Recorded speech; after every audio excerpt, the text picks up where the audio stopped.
अगर पढ़ाई में मन नहीं लगता तो ये वीडियो आपके जीवन की दिशा बदल सकती है। मेरे प्रिय बच्चों, आज मैं कोई सामान्य सलाह देने नहीं आया हूं। आज मैं उस जड़ को पकड़ने आया हूं जहां से इंसान या तो ऊपर उठता है या धीरे धीरे अंदर ही अंदर टूट जाता है। तुम में से बहुत से बच्चे रोज कहते हो, महाराज हम पढ़ते हैं लेकिन याद नहीं रहता। बेटा ध्यान से सुनना, ये समस्या दिमाग की नहीं है, ये समस्या मन की है। ईश्वर ने किसी को कमजोर बुद्धि देकर नहीं भेजा। अगर बुद्धि कमजोर होती तो किसान का बेटा विद्वान नहीं बन पाता, मजदूर का बच्चा डॉक्टर नहीं बन पाता और साधारण घर के बच्चे इतिहास नहीं रच पाते। समस्या ये नहीं कि तुम पढ़ नहीं सकते, समस्या ये है कि तुम्हारा मन टूट चुका है। कभी मोबाइल में अटका हुआ, कभी तुलना में फंसा हुआ, कभी डर में उलझा हुआ और कभी आलस में डूबा हुआ। और फिर तुम किताब खोलते हो और उम्मीद करते हो कि ज्ञान भीतर उतर जाए। बेटा ऐसा नहीं होता, ज्ञान वही उतरता है जहां मन रहता है।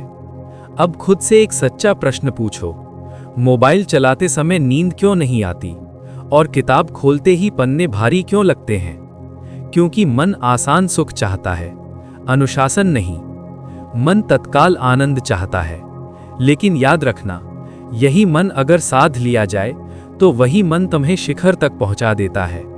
शास्त्र कहते हैं, मन ही मनुष्य का मित्र है और मन ही मनुष्य का शत्रु।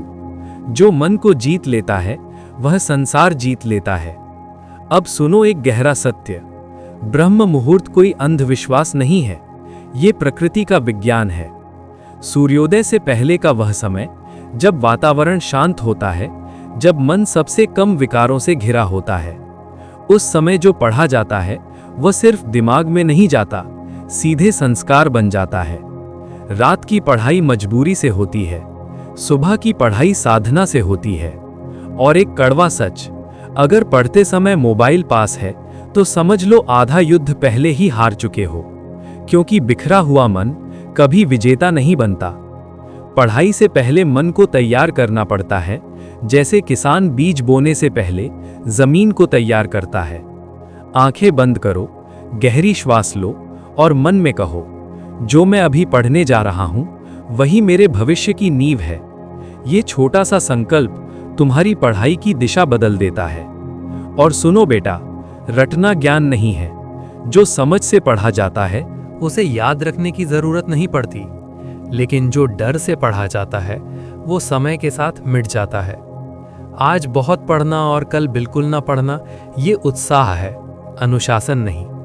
सच्चा विद्यार्थी वो है जो रोज थोड़ा, एक ही समय, एक ही स्थान पर पढ़ता है।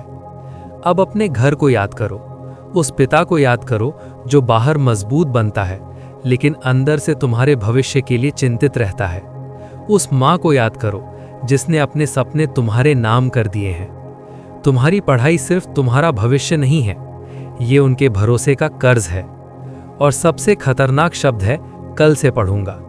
याद रखना, कल कोई दिन नहीं होता। कल एक मीठा धोखा होता है जो मेहनत को सुला देता है। टॉप करने वाले बच्चों को भी आलस आता है, फोन चलाने का मन उन्हें भी करता है। फर्क सिर्फ इतना है, वे मन की सुनते नहीं, मन को सिखाते हैं। वे मन से कहते हैं अभी नहीं, और यही अभी नहीं एक दिन सब कुछ बन जाता है। आज से खुद को कोसना बंद करो, मुझसे नहीं होता। इसकी जगह कहो मैं सीख रहा हूं, क्योंकि छोड़ने वाला हारता है, सीखने वाला एक दिन जीतता ही है। एक समय तय करो, एक स्थान तय करो और उसे अपनी साधना की जगह बना लो। जब मन भटके उसे डांटो मत, प्यार से वापस बुलाओ। और याद रखना, चमत्कार एक दिन में नहीं होते, पर जो टिक जाता है वो बदल जाता है। धीरे धीरे धीरे धीरे धीरे धीरे तुम अपने पुराने रूप को पीछे छोड़ दोगे। अगर सच में अपने भविष्य से ईमानदार हो तो आज से नहीं, अभी से शुरू करो, क्योंकि जो आज बदलता है उसी को दुनिया कल पहचानती है।